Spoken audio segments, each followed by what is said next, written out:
Sometimes change is necessary, but sometimes change is just for the sake of change. And then change sets off a disastrous chain reaction that threatens to ruin the most popular sport in the country. Take, for instance, the NFL's new proposition to expand the regular season to 18 games. While only letting each player play a maximum of 16 games throughout the season, that sounds dumber than freezing your feet. But what about the proposals that did make it, and the others that were so asinine they gratefully stayed proposals? Today, we're talking about terrible ideas the NFL tried to, and in some cases did implement, and that's coming up right after this. Bros, the math doesn't lie. Women absolutely prefer a man who takes care of his junk. It isn't just about the concept of personal grooming. It's about having the right tools to get the job done.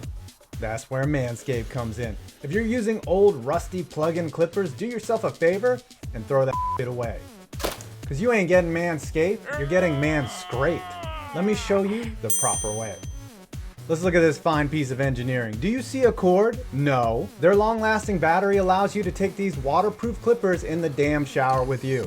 That's the move right there. No cleanup. Oh, you worried about these blades rusting?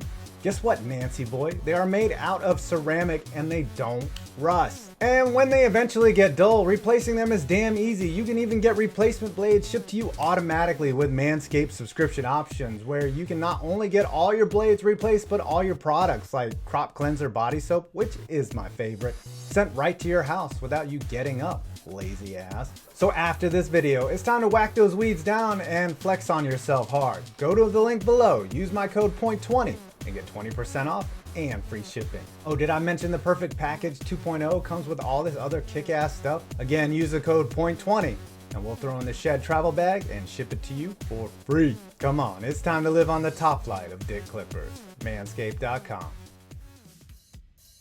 Is this a joke? Surely taking one of the best comedians of the 80s and a star of SNL's Weekend Update would be a great way to enhance Monday Night Football's broadcast experience. Guess what, folks? That's the news. I'm out of here. Turns out it mixed as well as oil and water, or Dennis Miller and Twitter. After an impressive audition, ABC hired Miller to join the booth alongside Al Michaels and Dan Fouts to call games during the 2000 season. The move was called Bold, an attempt to compete with a larger cable selection and to recapture the magic of Cosell, Gifford, and Meredith. Miller fit about as well as Peyton Manning in an option offense with scripted, out-of-place, and esoteric jokes such as, and I quote, "The pitch is so fevered we had to give it Tylenol. He lasted about as long as the dessert tray at Rosie O'Donnell's house. Their offense is shakier than Katharine Hepburn after an all-night espresso bender at Starbucks." You have to applaud the courage to try something new, but in the end, ABC replaced Miller and Fouts with John Madden and never looked back. Miller was still better than those NFL memes though. The No Fun League. The NFL didn't earn its reputation as the No Fun League out of nowhere. Starting with the celebrations of Billy White Shoes Johnson to the Icky Shuffle, celebrations were one of the more enjoyable parts of the game. The early 2000s, with some of the most boisterous playmakers of all time active and scoring frequently, became a golden age for celebration. T.O. Sharpie, Joe Horn's cell phone, Randy Moss's disgusting act, Steve Smith rowing the boat. End zone celebrations were thought out, shocking, and hilarious, until the NFL said no mas. In 2006, under the supervision of new commissioner Roger Goodell, the NFL enacted its excessive celebration penalty, an automatic 15-yard penalty for group celebrations, use of props, and prolonged celebrations. In 2017, as an attempt to get back in the fans' good graces, the NFL lightened up, but not before 12 years of oppression that turned Brandon Marshall tossing snow, Jimmy Graham's goalpost dunks, and tossing the ball into the stands into flying yellow flags, all worth 15 yards. This is how we're gonna end things. Ties are like kissing your sister, which actually sounds much worse than tying. Whoever came up with that phrase should see a psychologist. But in the NFL, ties are an unnecessary monkey wrench and an anticlimactic way to end the game. Before 1974, there was no overtime in the regular season, making ties a common occurrence. But from the mid-70s until 2012, ties were a nearly extinct species of outcome, thanks to a 15-minute sudden death overtime. Save for, of course, a Donovan McNabb blunder. Slowly but surely, ties crept their way back into the standings when sudden death was eliminated, and in 2018 when overtime was shortened to just 10 minutes, resulting in 2 ties in the first 2 weeks of the previous season compared to 0 the year before. No one likes the agony of defeat, but no one likes the apathy of a tie either. Make up your damn mind. How do you reward the most fair weather fans in the country? With not 1, but 2 football teams. In 2017, the Chargers packed their bags and moved north from San Diego to LA to join the Rams as the second team in the city. Needless to say, most Angelinos still haven't noticed. The Chargers ran out the Galaxy's 30,000 occupant stadium, and most of the people there are fans of the other team, forcing the offense to do silent counts and hand signals at their own home games. Even with a 12-4 season and a playoff win under the belt, the Chargers are still an afterthought to their own city. This, of course, is all because Rams owner Stan Kroenke blocked the Raiders' move to LA in order to stop a popular Raiders team from competing with the Rams in their market. The real solution? Build a stadium in San Diego and send the Chargers back where the fans at least half care about them when they're good. Face the music.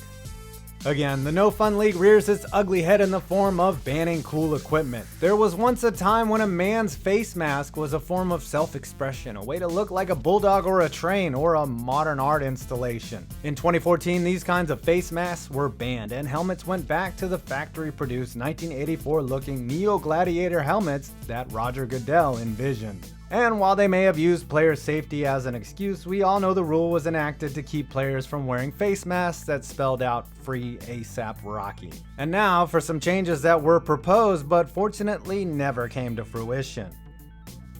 What a crime it was. We all know the kids that changed the rules on the fly to avoid the humiliation of losing. The NFL's version of that in 2018 was the Kansas City Chiefs, who lost in overtime of the AFC Championship game as Tom Brady marched down the field in short order and ended the game with a Rex Burkhead touchdown. The Chiefs responded by saying overtime wasn't fair. Their proposed rule in the 2019 offseason suggested that whoever wins the first coin toss of the game chooses possession in overtime, and that both teams must get at least 1 possession in OT.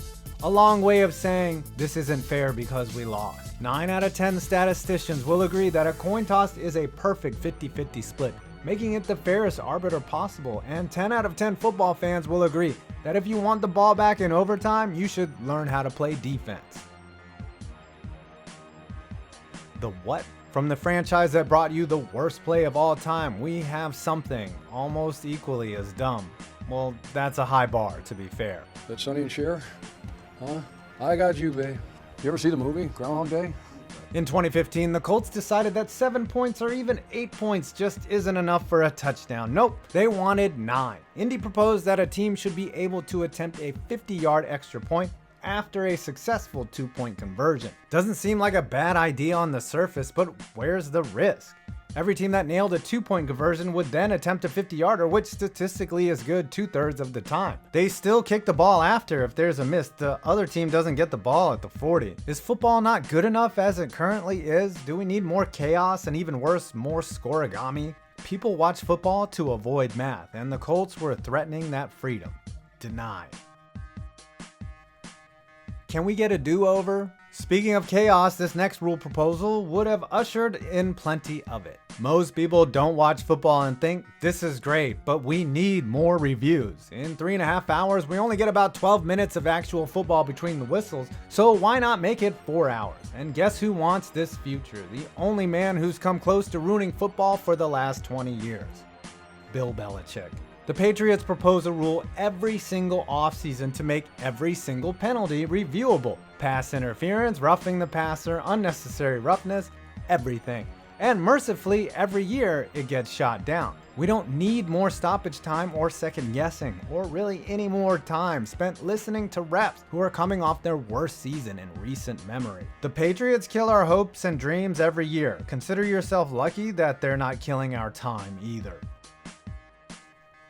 4th and 15. The NFL eliminated running starts on onside kicks in 2018, which led to the success rate of those plays dropping from 21% to 7%. John Elway and the Broncos had an idea to fix that. Instead of an onside kick, which was tweaked for safety reasons, the team who just scored can elect for a 4th and 15 from their own 35-yard line. Why 4th and 15? It has the same success rate, about 1 in 5, as an onside kick prior to the rule change. It's actually a pretty logical and interesting proposal, but special teams are an integral part of the game and should remain that way.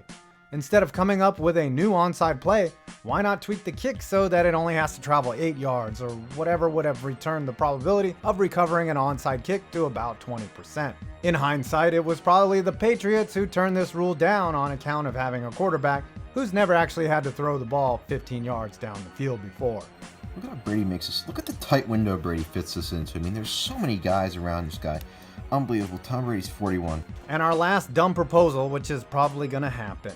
London calling. The NFL has spent the Goodell era focused on expansion, bordering on full NFL imperialism. Essentially, they want football to mean American football all around the big blue marble. While they've played games in Mexico, Canada, and Japan, the main focus of the last decade has been England? While the international series is one thing, and sometimes it's actually nice to wake up to an NFL game being played in the early morning, that doesn't mean they should actually station an NFL franchise in London. The Jaguars have been linked often as the NFL's first transatlantic franchise, but it hasn't happened because, well, it's just not feasible. Even if they did have steady support from the Brits, which is certainly possible given the average game in London draws about 85,000 pommies, think about the logistics. The shortest possible flight to and from London to another NFL city is 5 hours and would be 11 hours for a West Coast trip. That means jet lag, tight schedules, and an overall competitive disadvantage for the road team. Right now, every team that plays in London gets a bye week after, so what happens if a team played there late in the season? Or in the playoffs? Teams would revolt. Besides, our founding fathers and the brave militias fought to be rid of British tyranny and to send our greatest achievement, the Jacksonville Jaguars, to the backyard of King George himself would be high treason and a middle finger to American independence. It's clear, the NFL hates freedom. Well, I hope you enjoyed this video. Please do not forget to go to the link below and check out manscaped.com and get your custom male grooming clippers today. That's probably the best idea you will implement today on 5 Points Vids, and you made it to my next video.